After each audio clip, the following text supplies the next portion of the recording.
The Technodrome was one of the most iconic additions to the lore of the 1987 animated show, an impressive war machine that captured the imagination of a whole generation of kids, who later adapted it in other iterations of the franchise. As a toy, it was an impressive vehicle and playset, packed with features and play mechanics, making it the crown jewel of any collection. But what was the story behind this technological fortress? And what was its ultimate end? Discover all this and more in today's episode of Totally Radical Machines, the Technodrome. The Foot's War Machine was the final result of a series of creative decisions by writer and showrunner David Wise. It all started with one of the main problems to solve when adapting the comic into a kid's cartoon. The Turtles couldn't simply use their weapons against their enemies, so David needed to turn the Foot Ninjas into robots. But then he needed to explain how the Shredder had that kind of technology at his disposal.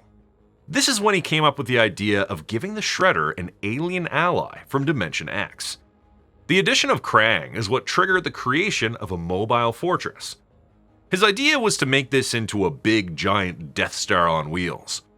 According to David, he wanted it to be a huge globe, like a planet.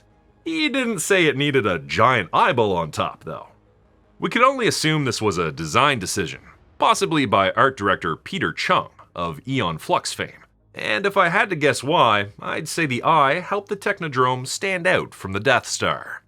Of course, it would one day be upgraded to be like it, but I'm getting ahead of myself. It was David's idea to make the Turtles move in with Baxter Stockman to the Technodrome by the end of the third episode. The rationale here was to ride the wave of Back to the Future, giving the Turtles their own Dr. Brown. You can already hear Kevin Eastman and Peter Laird's reaction in your heads. The idea didn't make sense. The Turtles already had a mentor figure in Splinter and an inventor in Donatello.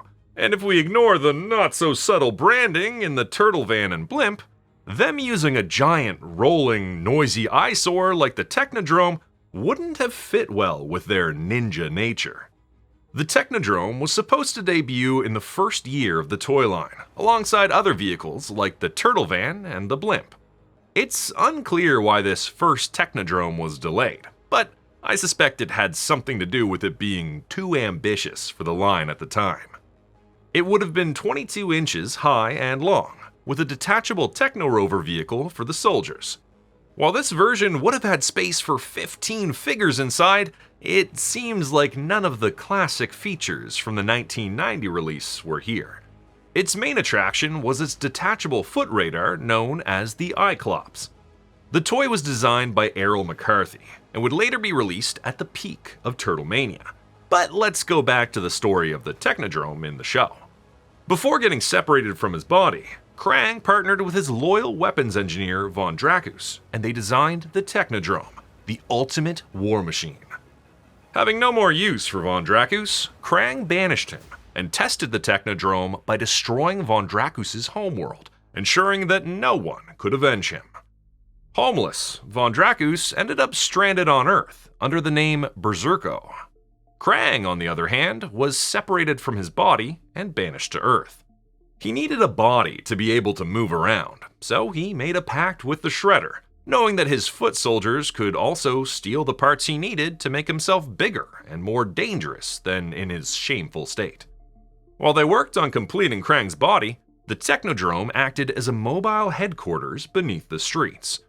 The villains would have succeeded in opening a portal to Dimension X and commencing an invasion of New York, had it not been for the Turtles reversing the portal mechanism, sending the Technodrome and its inhabitants back to Dimension X. The first season finale demonstrated that the Technodrome was the primary antagonist in the show. With it, Shredder and Krang could conquer Earth with ease. But because the fortress demanded too much energy and was sometimes placed in inconvenient places, it would seldom achieve its full potential. During seasons 2, 3, and 4, including the European vacations, the Technodrome went from being stuck in Dimension X to then getting stuck at the Earth's core, and then back to Dimension X, this time inside a volcanic asteroid and with limited power. It's worth noting that the Season 3 finale could have marked the end of the season at the time, given that the show had already achieved syndication. Their returning to Dimension X with an almost destroyed Technodrome could have been the end of the villains as well. But Turtlemania kept the show running, so the writers had to come up with additional justifications to keep the Technodrome underpowered. The Technodrome made its triumphant return to Earth in Season 5, but got thrown out of its path and ended up at the North Pole, and later at the bottom of the Arctic Ocean. But by the end of the 7th season, Saturday morning cartoons were evolving, and changes were requested for the 8th season. To set the stage, David Wise had the Shredder and Krang power up the Technodrome, allowing them to return to the city and take over New York. But the Technodrome, in all its magnitude, had one weakness: its inhabitants. Shredder in particular had a big ego, and the Turtles knew how to use it against him. They pressured him into bringing them back from Dimension X and fighting them in the streets. This was all a ruse to open a portal in front of the Technodrome, sending it back to Dimension X with its troops. This also left Shredder, Krang, Bebop, and Rocksteady stranded on Earth and without their war machine. One could only assume that, without the big menacing fortress, the show would have had to become more action-oriented, like the other cartoons at the time. Unfortunately, Krang still had an old enemy to deal with: Berserko. He kidnapped Krang and tortured him to extract valuable information to fix the Annihilator, a fearsome war machine far more powerful than the Technodrome. The Turtles put an end to the new war machine and delivered Berserko to justice. They wouldn't need to deal with a war machine again until the season finale, where they would travel to Dimension X and reach planet Bellerophon. There, they would fight the villains and destroy the Technodrome's engines. Destroyed beyond repair, the Technodrome was dragged down into a pit by a tentacled creature. The villains probably tried to get the thing working again, since it was out of the pit in the show's final episode. While the fortress was abandoned, broken, and taken over by dangerous squatters, its dimensional portal was still operational, something the Turtles used to bring Krang's android body back to Earth. The Technodrome made appearances in other projects after the series ended, most importantly in the Turtles Forever movie, where Shirel used Utrum technology to turn it into a real Death Star. This new feature also proved dangerous enough to defeat Shirel, and the classic villains returned to their dimension in the upgraded Technodrome. Turtles Forever's place in continuity is unclear, but the Saturday Morning Adventures, which takes place between seasons 7 and 8, brought this Technodrome back while the villains were separated from their own mobile fortress. The writer, Eric Burnham, wanted the Shredder to pull a Technodrome from the future, and that was when Nickelodeon suggested using the one from Turtles Forever, therefore confirming that the story took place after the 7th season of the show. This would also place the Technodrome appearances in the 2012 animated series after that season as well. But that doesn't mean those adventures happened after the series finale. It's worth remembering, though, that the Technodrome was again destroyed in the series finale of the 2012 cartoon as well, and I'll leave it to you to figure out how that fits into this timeline. There are some technical differences between the animated and the toy Technodromes. Let's focus on some of the features of the cartoon version. Apart from the obvious features, like the surveillance eye on top, the Technodrome can also stand taller with extendable legs, and it can grab things with mechanical hands. Its fortress status comes from its 3-foot-thick titanium armor, even though it never really stops the Turtles from getting inside. The Technodrome can create earthquakes, destroy mountains, drill in various directions, drain the energy from an entire planet, open huge dimensional portals, and hover slightly above the ground thanks to anti-gravity generators. Inside, the fortress contains 972 rooms, including dojos, a Mouser and Footbot factory, holding cells, an engine, laundry, and more rooms that appeared throughout the series. Another popular feature of the Technodrome is its transport modules tunnels. These smaller vehicles were often used to come in and out of the Technodrome, sometimes drilling or even traveling by sea. Trident-shaped laser cannons complete the Technodrome's iconic silhouette. The mobile fortress was constantly changing to suit the script's needs. It was impossible for viewers to see the entirety of the Technodrome, making it feel almost like it had infinite space inside. So, how do you turn something so fluid into a solid toy? It turned out you couldn't really translate the animated Technodrome into a toy. But the toy line wasn't known for its cartoon accuracy either, which allowed Playmates to create a feature-packed playset at a high price of $49.99. Adjusted for inflation, it would be around $128 today. It wasn't the 22-inch tall fortress we were promised back in 1988, but it was big enough. This gigantic double-decker mobile fortress included 3 mutant play areas inside, like a spring-loaded brain scrambler that could make a turtle spin around, a turtle-smashing eye spy radar which could fall on a turtle like a rolling boulder, a turtle mutation chamber where you could place a turtle under dripping ooze, and tons of traps, like the turtle trap trick door, or an ooze pit hidden right next to the door. Krang had its own life support throne right on top of a weapons storage room that also had pegs to add his robotic arms. Just like the animated version, this Technodrome had a similar silhouette with a giant eyeball and blasters. When open, it turned from a vehicle to a playset, with 2 foot pegs keeping it in place. The box came with top-secret Technodrome blueprints, which, like many other inserts that came with the vehicles, was designed by Pangea.